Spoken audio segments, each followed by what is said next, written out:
Thanks for attending, folks. Welcome to the January meeting of the Northwest Passenger Rail Association. I'm Glenn Ryan, the chair. And if you could put your name and your organization in the chat so I can have some context as to who's coming from where, and it will also help me when I do the meeting minutes. I sent out the meeting minutes to everybody um, with the agenda. And because we don't have enough membership to form a quorum, I just wanted to kind of give you kind of an update as to where we were and stuff like that to keep things current. We're going to forego the meeting approval of the meeting minutes right now. And we're going to go into the treasurer's report with our friend Frank Butwin, who I see. So Frank, why don't you take it away? Okay, thank you. Um, let's see if I can see it. It's not very big. So what you're seeing here is last November and last December. And this is what came in. Nothing went out during this period. And you can see that there was a few gifts and some dues, and there was interest from the bank, which 5 cents a month is what we've been getting on what we have, and that's like 60 cents for the year. That's about it. So you can see what we started with during this time period. It looks like the screen changed. It's Yep. changing again. I'm sorry. So it looks like we started at, does that say 5,884, Glenn? Uh-huh. It's so small, kind of fuzzy. But we ended with 6,129.87. So that's what we did the last. And before this, the first part of the year, the first 10 months, it was interest coming in, and then we had to pay 117 for a post office box rental. That's it. Now, this is National Train Day. We do plan on getting some money. In fact, I talked to our Citizens Bank today. There was a check written about a year and a half ago for about $7,000 that was in the National Train Day account. And they closed out the account by finding out how much money was there, and they wrote a bank check or cashier's check to us, I believe. I haven't seen a copy of this yet, but we have the amount. And I've talked to Ed Snyder, and we have a plan to meet at Citizens Bank to write a new check if we can do that. And it's going to be next week, next Thursday actually. But they have to first see if they can cancel the old check internally, and then let Ed write a new check for the same amount, and that would bring that money in and pretty much double what we now have in our account. So you can see there 23 and 24. That's what we actually brought in and spent. Last year we actually had a budget, and it was kind of a healthy budget, but it didn't quite go as planned, as you can see from what actually happened. But based on what actually happened, Glenn and I kind of put together this rough budget, which we may think we can try to do for this year.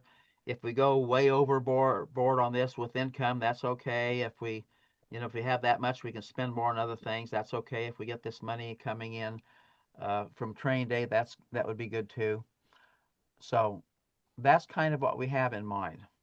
And I don't know, Glenn, if you want to have it get this like approved at this point or not.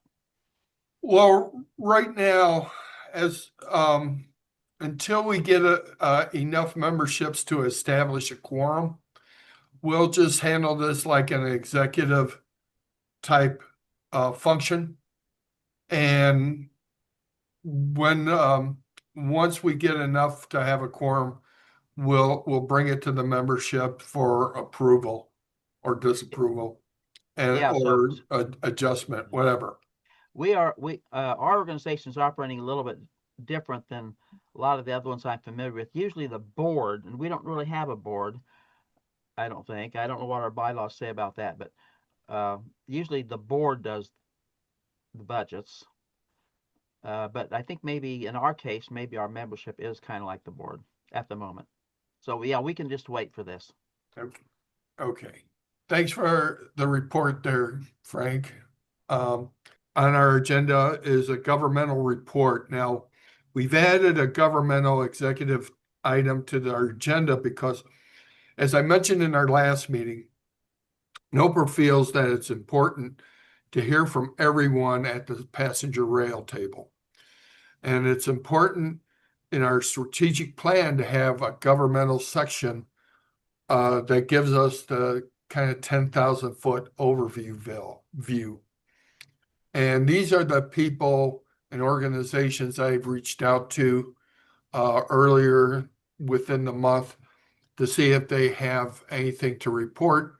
And we do not have any report at this time. Well, let me back up on that. I did get an email today from Roger Seifert. Anyway, we're the Cleveland to Toledo to Detroit corridor has to reapply for stage 2 funding to the FRA. I'm thinking that's going, the ORDC meets on January 22nd, and we'll have to see if that's on their agenda, and if it is, what they have to say about that. So stay tuned for the meeting on the 22nd there. Now I'm going to skip the chairs thing and introduce our guest speaker for today, the Honorable Craig Swartz from the Ohio Banking Coalition.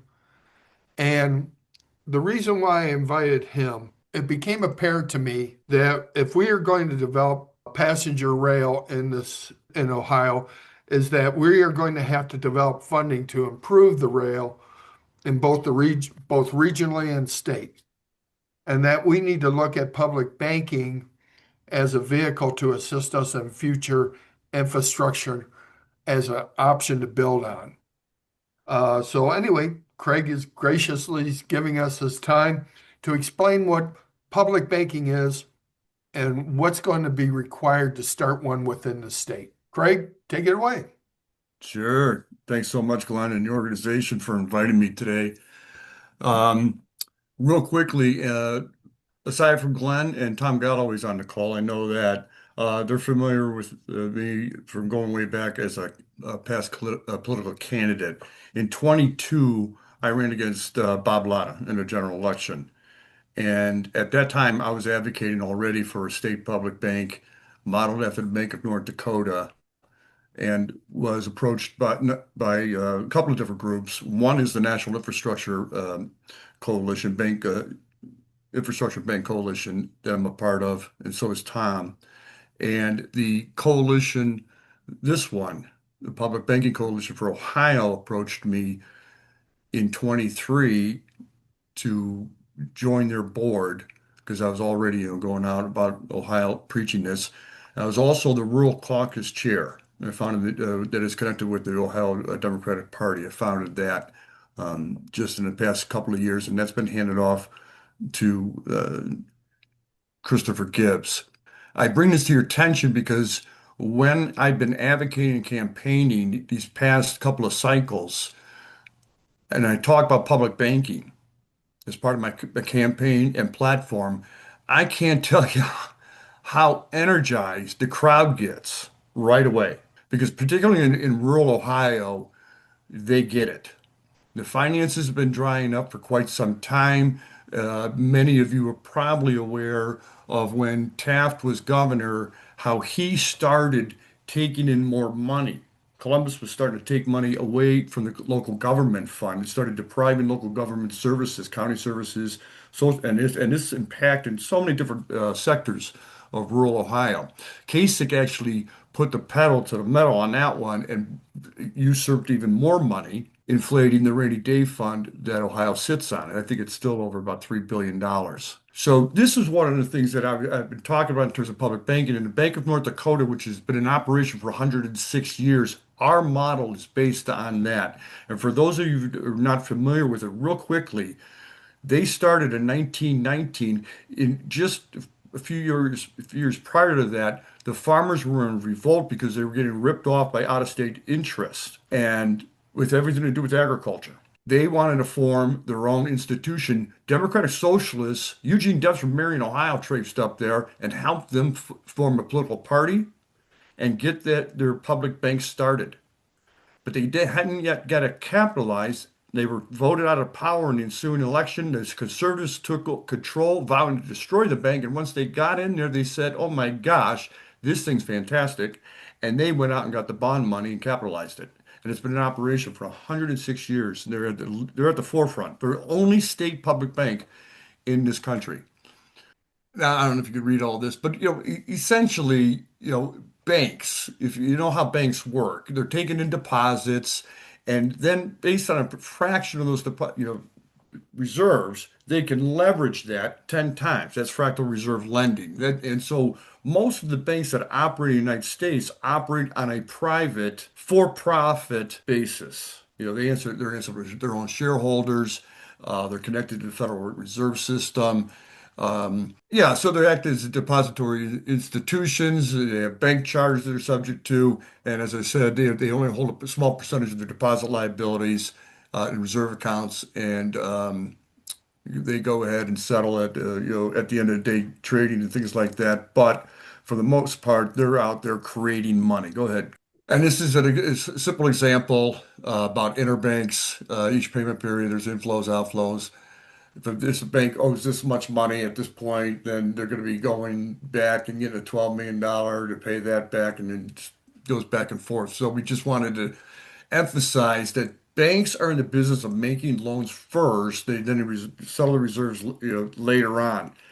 But if they're not in the business of making loans, they're not in the business of banking. And we need them to be doing that.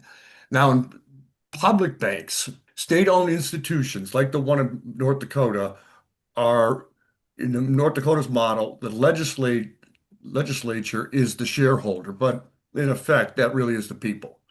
The people, the public own this bank. People that work for it, and the legislature designs it, creates it, and everything, but it's answerable down the road to the people. And that's what you want. These are nonprofit institutions, but they are making profits. And North Dakota's model is, and why been so successful over the years, is when you are doing it right. Banks, obviously you're making loans, there's fee income that they're making, and they are self-sustaining, these public type institutions. So they can, and on the dividend income that they make, and there's also a trading sector. All of these things build up over time to build up reserves, and then they can turn around and lend out money. I'll give you a quick example on North Dakota's. We just had an hour-long Zoom with the bank president, Don Morgan, a few weeks ago. My colleague, Colin Flanagan, and I think Colin, I think many of you know. They have, in just one respect, an educational fund, revolving fund, that has built up enough reserves over time that they can lend out school construction money at 2%. Now think about what that can do for our state. We can move on. I talk about cheaping financing costs.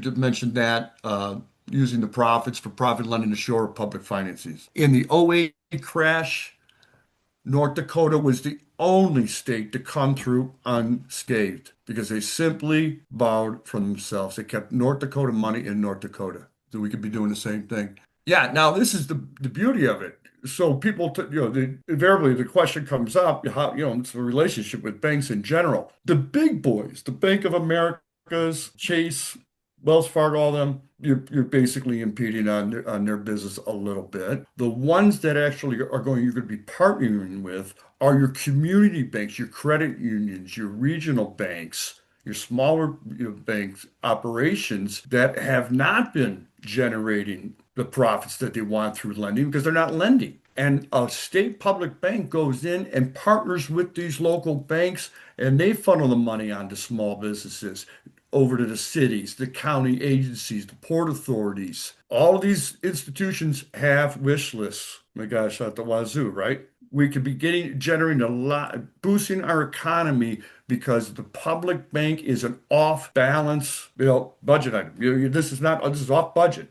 Sorry, off budget. The bank is composed of, these are model, the bank is composed of professionals. In North Dakota's case, every bank president through its creation was a banker. Don Morgan, in this case, he's been there 2 years, was a 20-year veteran of the Community Bank Associate organizations up there, your community banker. So that tells you that there's very close relationship with the smaller banks to help them energize your local communities. This is what we set it up in 9 different regions. As you can see, the Northwest up there. We're going to have a treasurer's going to act as the chairman. And so, like as I said, this is some of the things that it's going to be able to do. The community-based credit unions, the guarantee hold loans.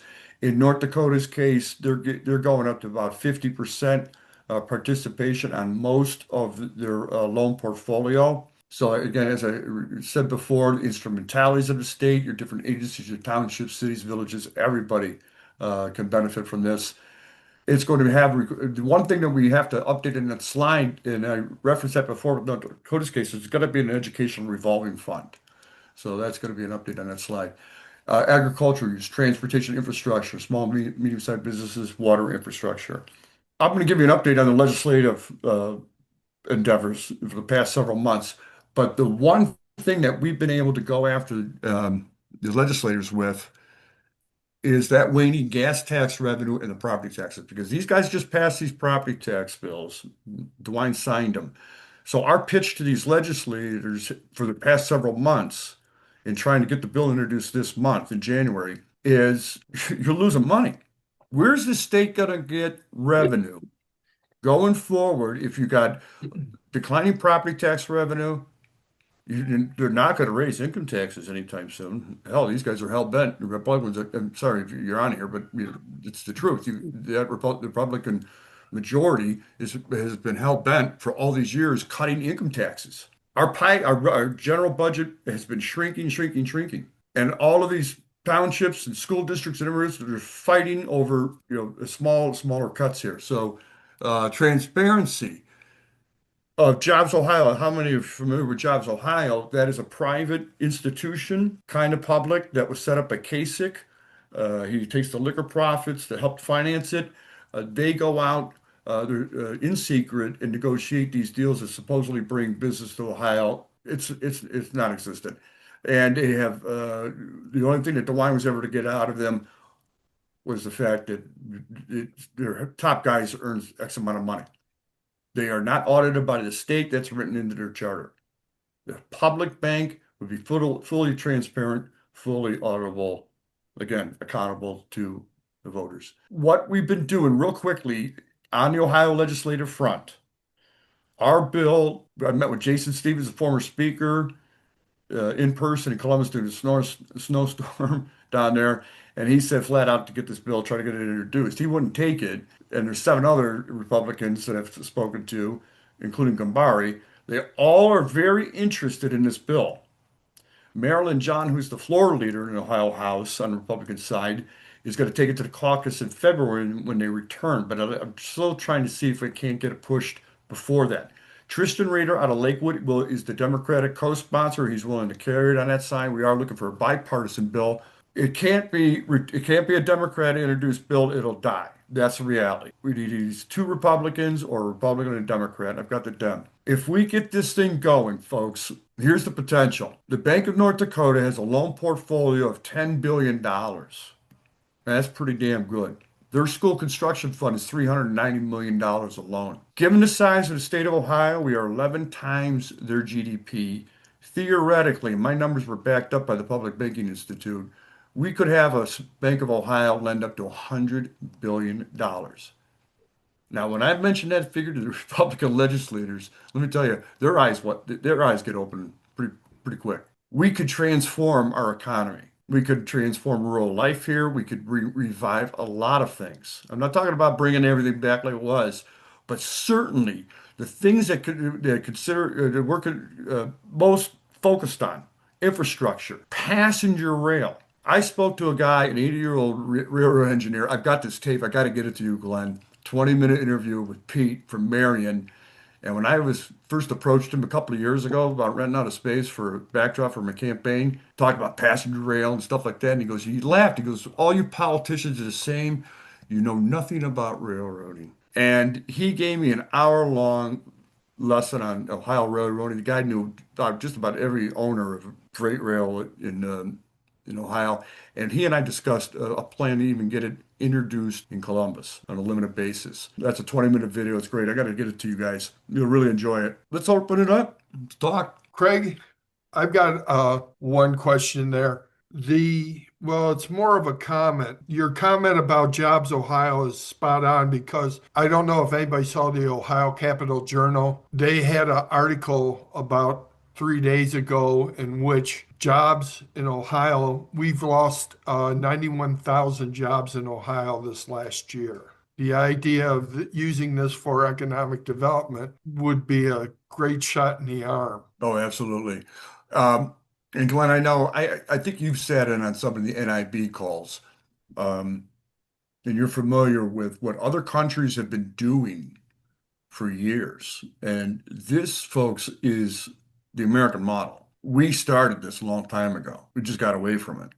And other countries are doing this. China is eating our lunch. 400 million people lifted out of poverty over 40 years due to their public banking system. Now, Germany, we installed their system post-World War II in 1947, 1948. One of the largest public banking systems. And I can't, I always come back to, why can't we be doing this? Is it that are they any smarter? They're smarter than us? No. I do have another question here. I'm going to flip back to your slide. On the regions that are governed by the board, who is our regional representative for Northwest Ohio and Northeast Ohio? Up there, who's our? We don't.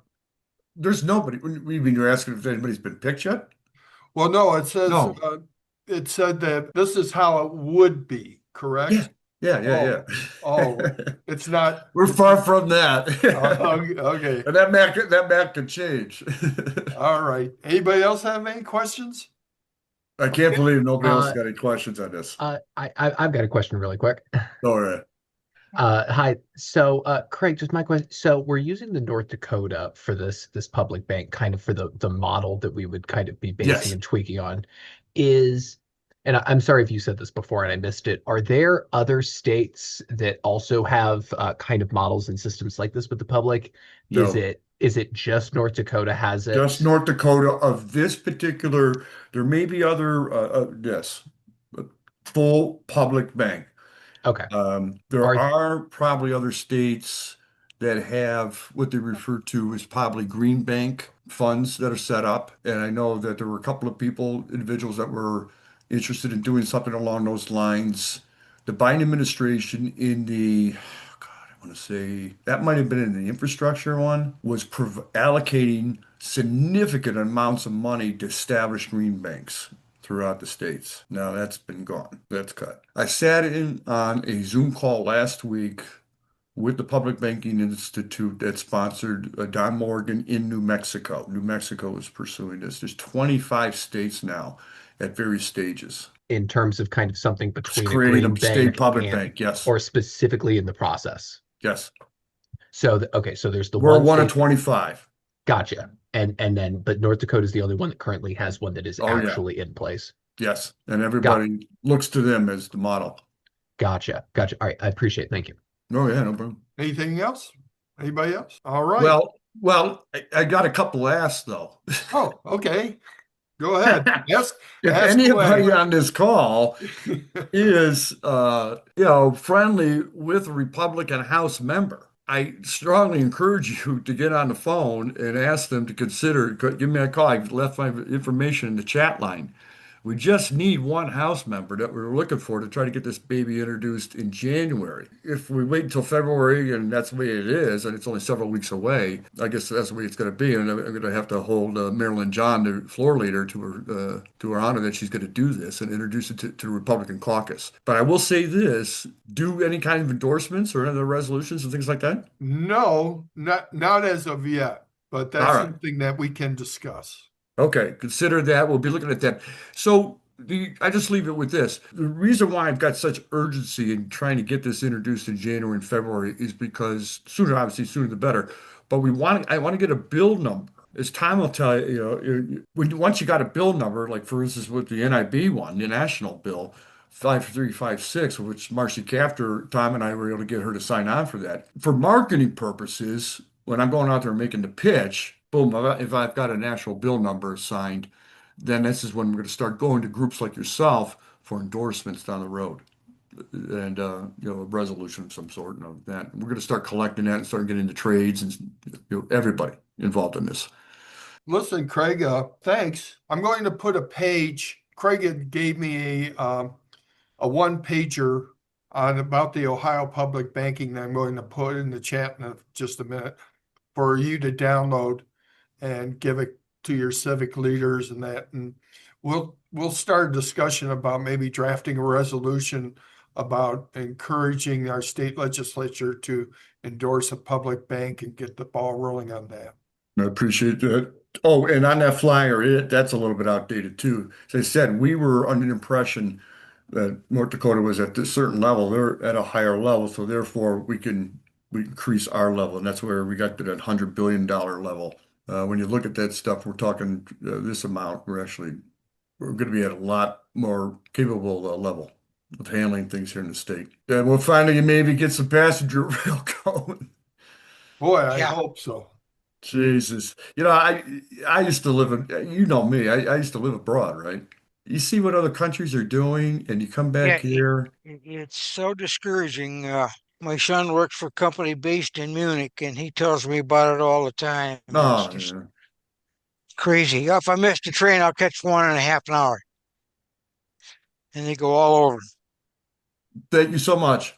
Thanks again, Craig. Thank you, Craig. All right. So for the chair's report here, we've got some takeaways here. At the passenger rail meeting in November, we heard from Michael Nolan.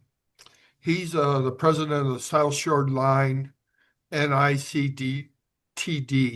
Bill Hutchinson encouraged us to continue with Toledo Train Day. We thought that might not be a bad idea. And what we're going to do, we're going to take that Toledo Train Day and maybe do it into economic governmental support. For those of you that were not on the TMACOG call with Mr. Nolan's presentation, he gave probably the best economic reasons and ridership reasons as to why we should be encouraging public passenger railroad, doing a passenger railroad here. It also emphasized the reason why we should be encouraging to do the Cleveland, Detroit, Toledo rail corridor first. Now, Marcy Captor at that meeting brought up the use of easements and abandoned rail as opposed to using existing rail as a workaround to the freight rail lines. John Easterly pointed out to me that there's a mapping tool called TIMS on the ODOT website. So I got on there, and that's the unclaimed track that I have been able to find on just the, and I've got about 7 or 8 maps. With the Lakeshore Limited line, I went from everything that was just a little bit wet from the east side line of Lorain County all the way over to the Indiana line, and from Findlay north to the Michigan line. So I've got maps, and everything that you see that's in pink is an abandoned rail line. The other ones shows the ownership of who owns which rail line. Marcy was suggesting that maybe we go work around to use these abandoned rail lines.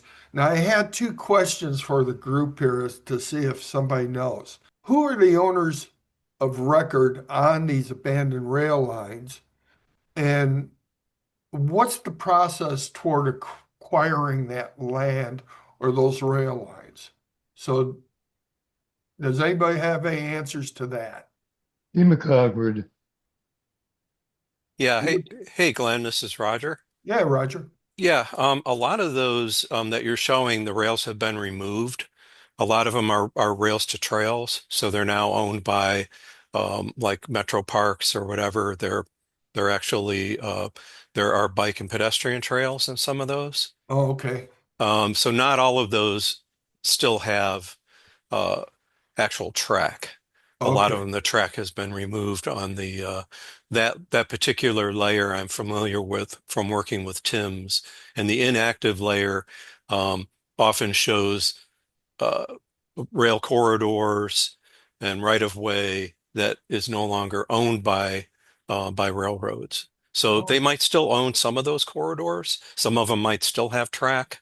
Some of them might still be owned by the freight rails, but some of them have probably changed hands and are owned by others that have been converted to rails to trails, or sometimes it converts to private property if the tracks have been removed and the freight rail no longer has a use for the corridor. Sometimes it goes back to the hands of the local property owners. So it's really corridor by corridor that you have to check to see what's actually there and what's not there.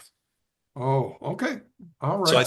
I think what Tim's does and ODOT is they just have historic records of where there were tracks at one time. So that layer is just going to show all of those previous track right of ways. But I don't think in the data itself it tells you what's there currently. Oh, okay. Well, thank you, Roger. That's very informative. Glenn, really quick. Yes, Can I ask a question for Roger real quick? sure. Roger, I was just curious because you mentioned specifically the metro parks at the beginning of that, but then kind of went in to how Yes. others could be returned to private property. There's a lot of different.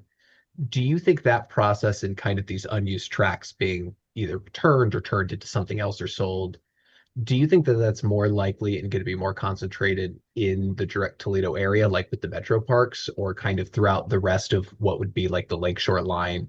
Do you think that that process of them getting returned is probably consistently happening across all of the lines, or is it more central to kind of those metropolitan areas? I think the metropolitan areas you're more likely to see the rails to trails.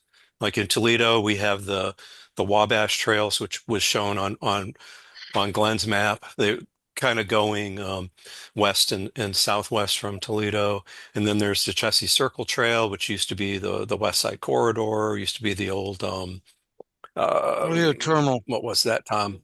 There you go, Toledo Toledo Terminal. Terminal. Yeah, so that right of way was transferred from CSX to actually to TMACOG for a very short time, and then was transferred to the Metro Parks and the University of Toledo and the City of Toledo for bike trails. The rural areas, it's a slower process. There are some cross Ohio bike ped trails. There's the North Coast Inland Trail, which kind of goes from Toledo east to Elmore. If you've been to Elmore, there's the path that goes across the river on the old rail bridge all the way to Fremont and past. That is just kind of piece by piece because it's more difficult in those areas.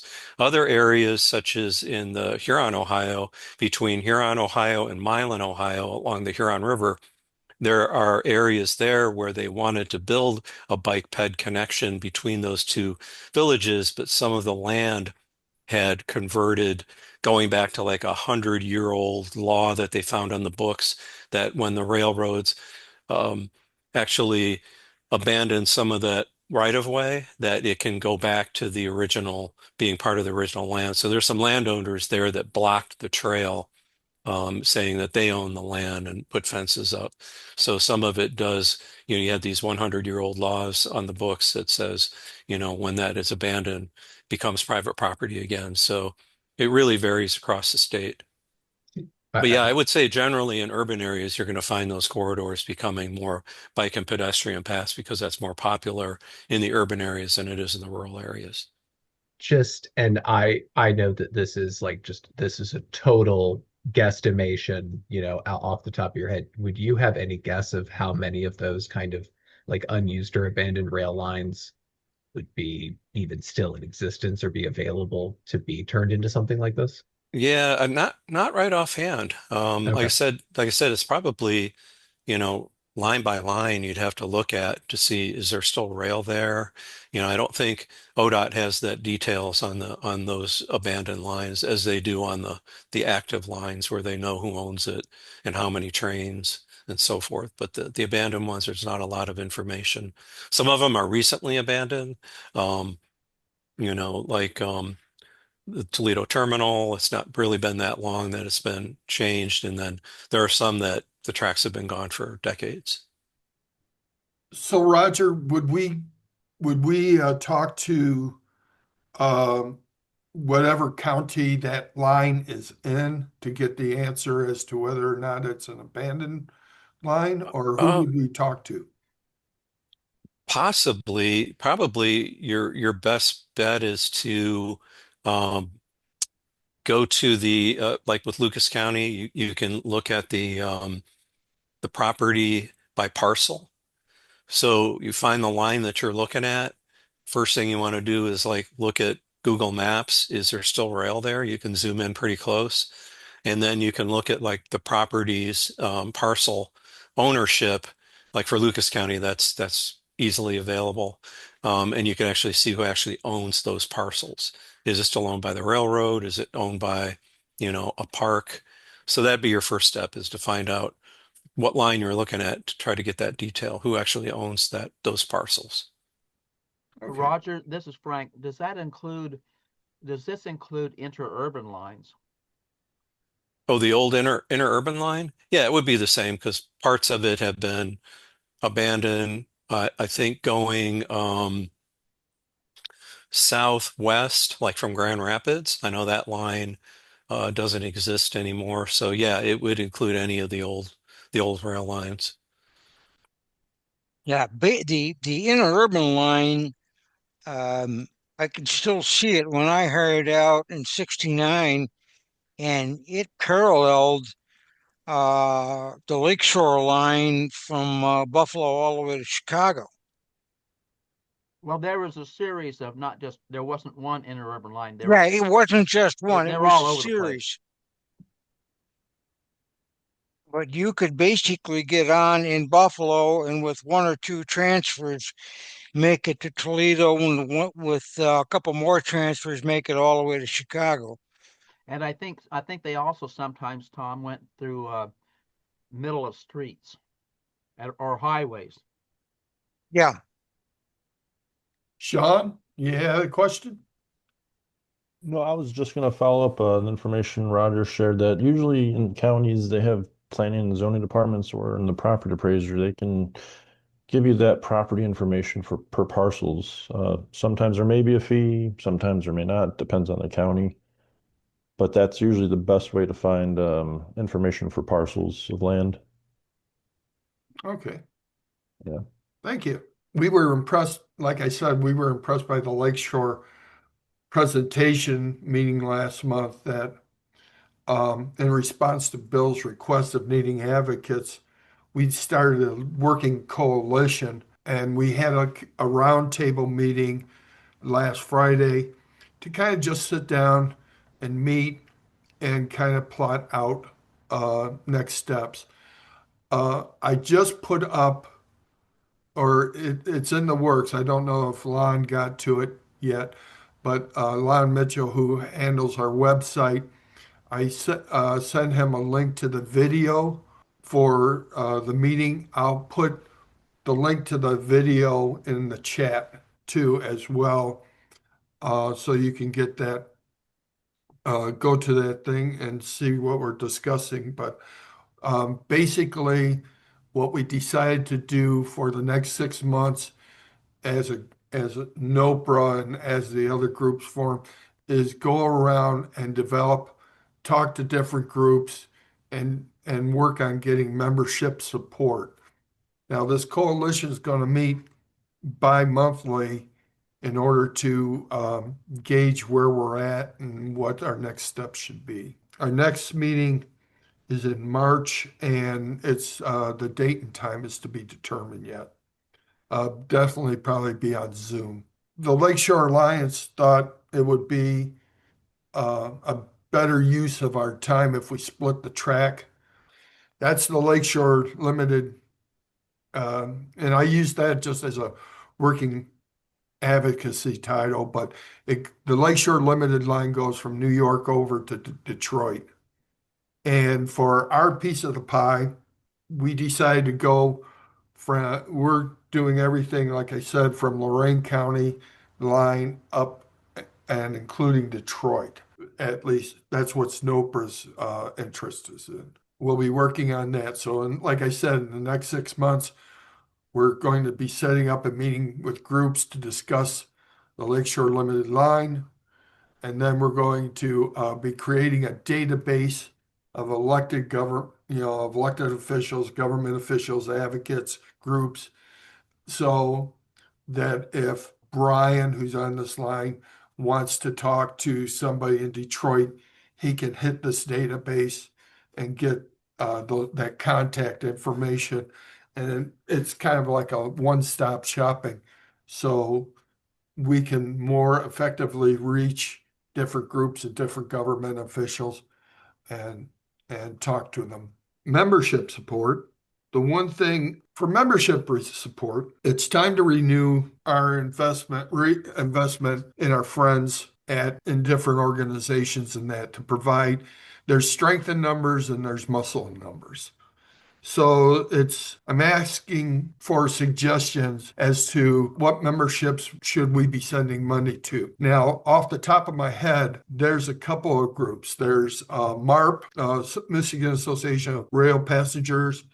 There's the Rail Passenger Association, the High Speed Rail Alliance, and there's also there's All Aboard Ohio. Now, here's a breakdown of the monies that is required for memberships. The Michigan Association of Rail Passengers have an advocate for $50. Rail Passenger Association has 3 levels. There's a bronze that's 160. Silver level is 290 for the year.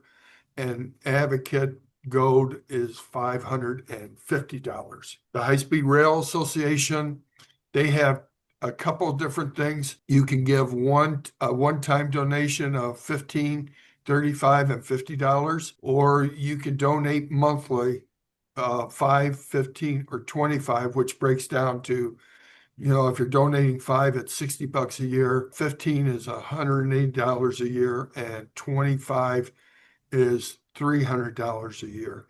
And they also have a checkbox to cover the transaction fee for that donation. So we don't have to decide today. I'm just bringing it to the membership as informational thing, and we can talk about it later in kind of like an executive session type of deal. And then we'll bring it back to the group in March as to where we decide to put our money. I do want to also mention that All Aboard Ohio only requires a donation. They don't pay, they don't have a membership fee per se. We'll have to talk about, who we want to donate. And like I said, if there's somebody that I've missed, I apologize.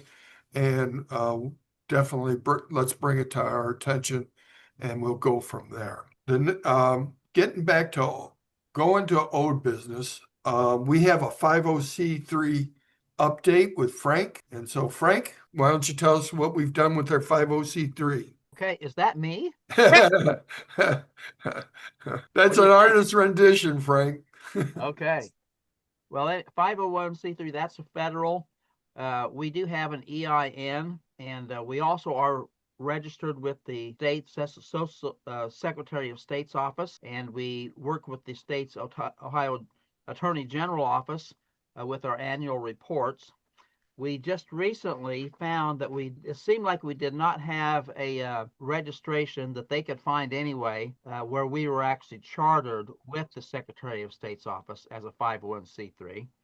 But now we do have that, and we have a charter number. So I think, as far as I know, we're kind of, we have a new statutory agent, which is me. I'm not sure, since we weren't chartered, we didn't have one, but I'm the person right now. And we do have to re-register with the Secretary of State, SOS, every 5 years, and then an annual report every year. So we're kind of up to snuff, and soon, the beginning this year here, I will file the Form 990N, which you used to call the postcard, with the IRS, and that won't cost us anything because we don't have that strong of an income.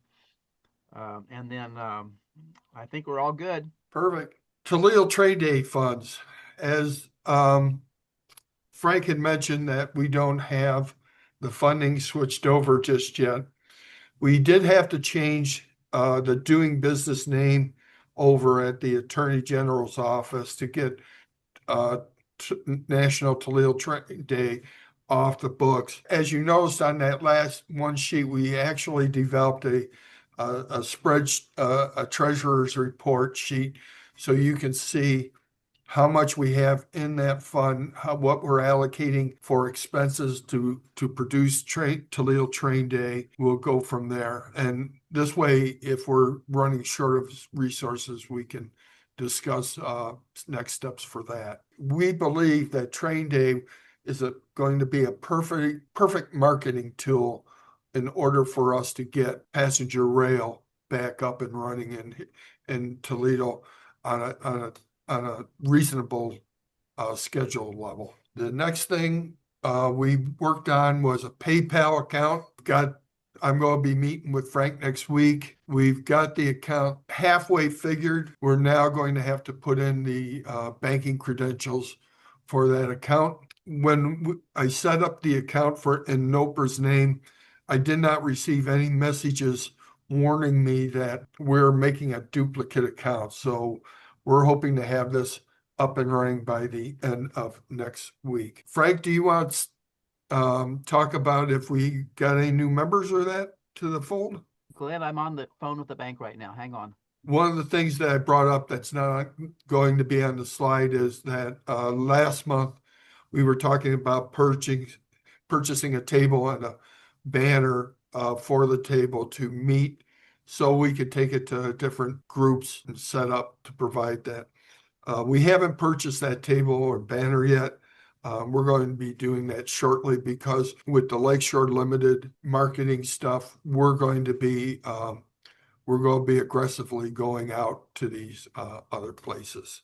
New business. I mislabeled this. Instead of Toledo Train Day, I wanted to talk about Noper's part in the October rail meeting. I sent out an email to Stu Nicholson. My thinking is that I'd like to have Michael Nolan either speak to our group, and this is going to be depending on what Stu gets back to me on. Since we're having the meeting by the Rail Passenger Association, for right now, I heard that we are going to be the first weekend in October, is my understanding. I would like to have Michael Nolan talk at that forum, either in a breakout session or a standalone session, because we will get a lot more people into that room than if we do it on Toledo Train Day.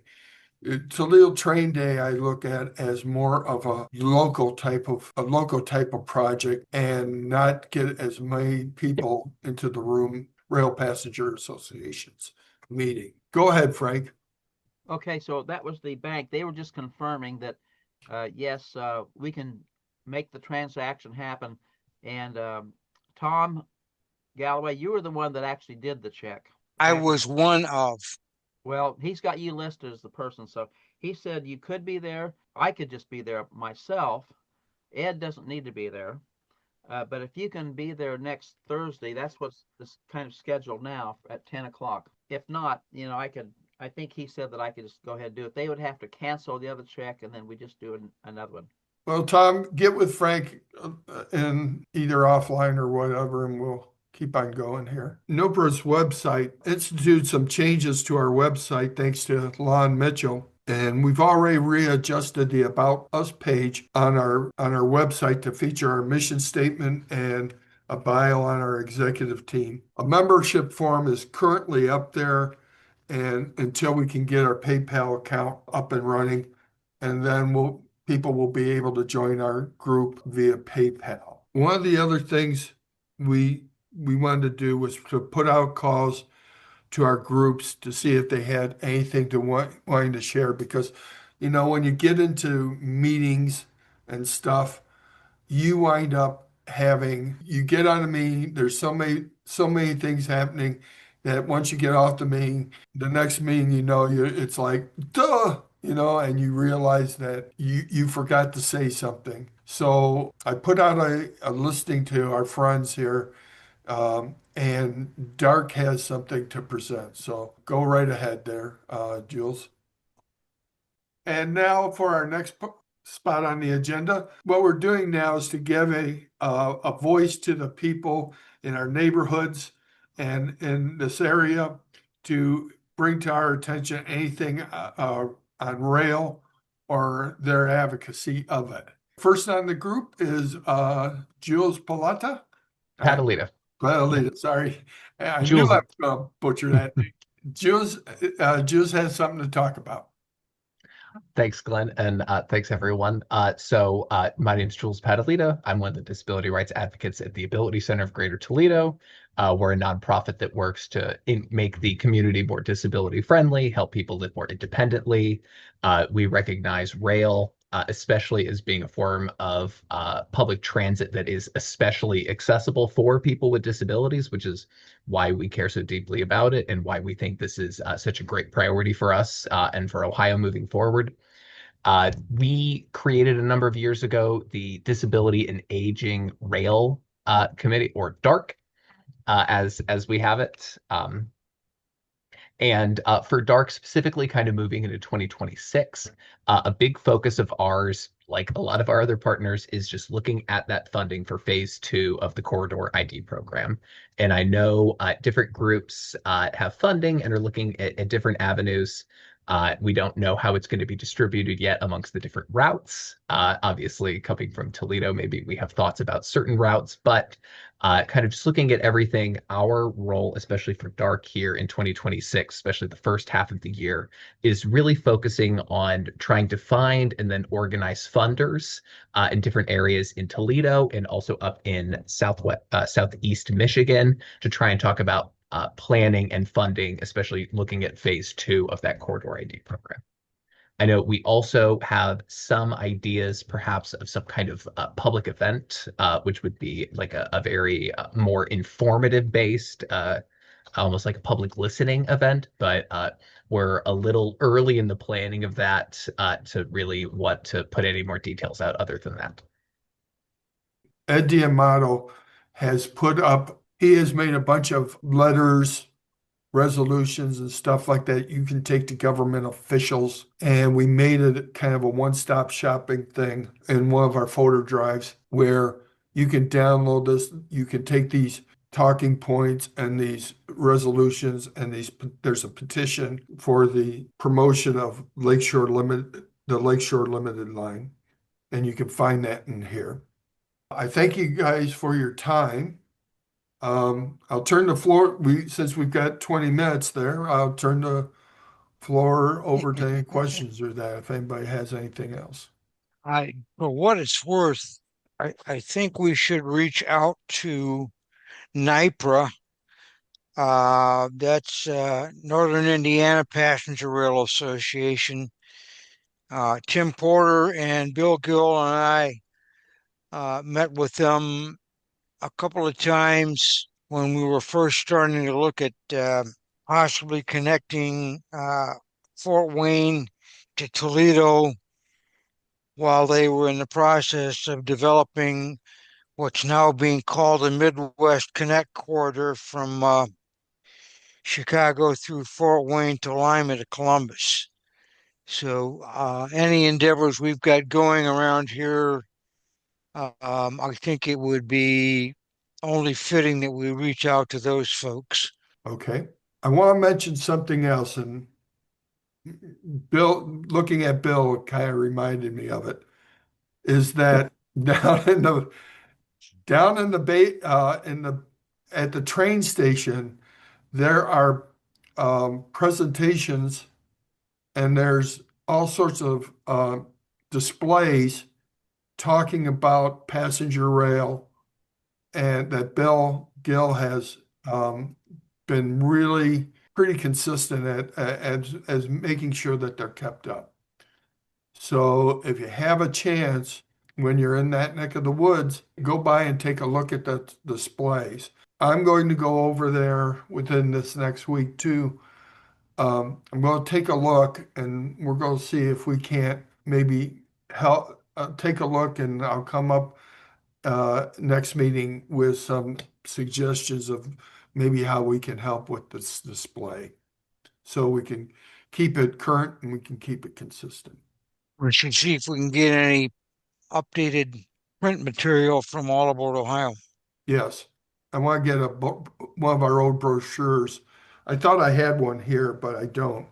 But I want to get one of our old brochures, and we're going to be redoing that brochure within the next month or two, because when some of the information we got on there is a little old and out of date, and we need to update that. Glenn, are you going to keep that like as a rack card? Yes. Okay, yeah, sometimes brochures we think of like a bifold or trifold. Yeah. I just wanted to make sure. Yeah. All right then. Anybody else have anything? We got out a little bit early. Gentlemen, I thank you for your time. Yeah, thank you. And Thank you. our next meeting, Zoom meeting, will be on March 20th at 2 p.m. And it looks like, don't hold me to it, but it looks like we will have Michelle Grimm as our guest speaker. So until then, you all have a good evening and have a nice weekend, and we'll see you in a couple months. Okay, take care. Keep me posted. Thanks, Glenn. All right. Yep.